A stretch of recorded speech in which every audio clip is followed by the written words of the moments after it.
What a performance, what a fight. Ryan Garcia finally lived up to the hype. He had speed, he had power, he had confidence, and what a fight it was.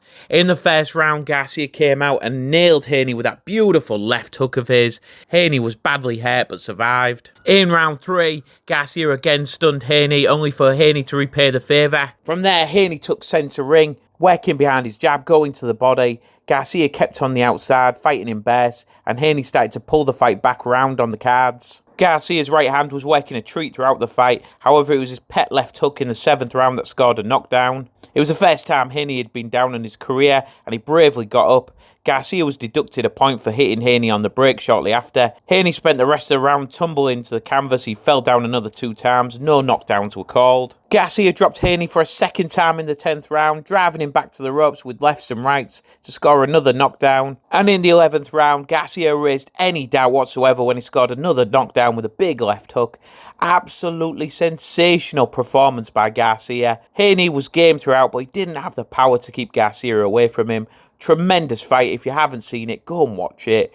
The WBC number 7 ranked super middleweight contender Sergiy Derevyanchenko was back in action as he shut out the extremely durable Vaughn Alexander over 10 rounds. Derevyanchenko was a punching machine. He just never stopped throwing hard, short, sharp, accurate combinations. Alexander marched forward throughout, taking the shots. Absolute iron jaw on Alexander. Derevyanchenko dropped Vaughn with a body shot in round 8. Scores across the board were 189. Hopefully Derevyanchenko gets one more bite of the cherry.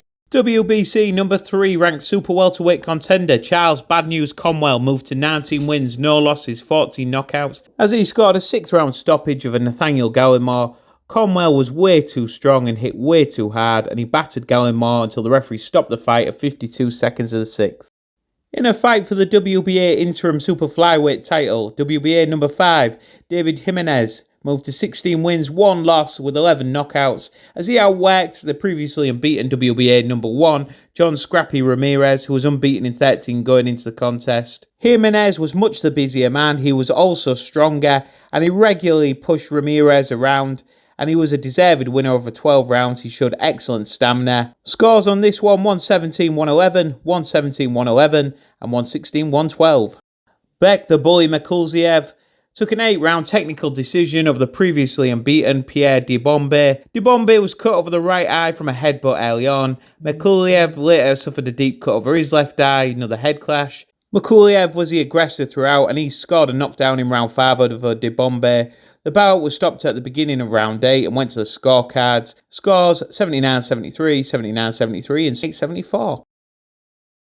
The WBO's number 1 contender in the super lightweight division, Barbosa Jr., scored a 10-round split decision over Sean the public nuisance McCann. Highly debatable decision, this one. McCann, tall, upright, hands down by his waist, kept on the outside and just popped shots at his opponent. Barbosa was the aggressor throughout the fight, and he landed some good shots, particularly to the body. You would think with his chin stuck so high in the air that McCann would be easy work for any of the top super middleweights in the world, but Barbosa certainly didn't find it easy. Scores on this one, 96-94, 97-93, 98-92. The fans booed the decision. Hard-hitting British lightweight prospect Sam Noakes moved to 14 wins, no losses, 13 knockouts, as he dominated the 38-year-old veteran Yvan Mendy over 12 rounds to claim the vacant European title. Scores of 120-18 across the board. Noakes has stopped his previous 13 opponents, but he never came close to stopping Mendy. Noakes held all the cards though. He was too big, too strong. He was faster, and he was much more insistent. Mendy fired back when he could and showed that durability of his. Noakes was a tad predictable though, and every round seemed to follow a similar pattern. Great learning fight for Noakes. Just needs to add a bit of cunning to his game.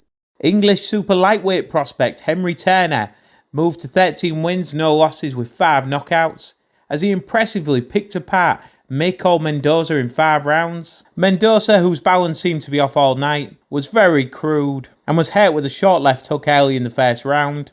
Turner was too quick, too fast, too accurate. His body punches as he pushed Mendoza back to the ropes were especially impressive.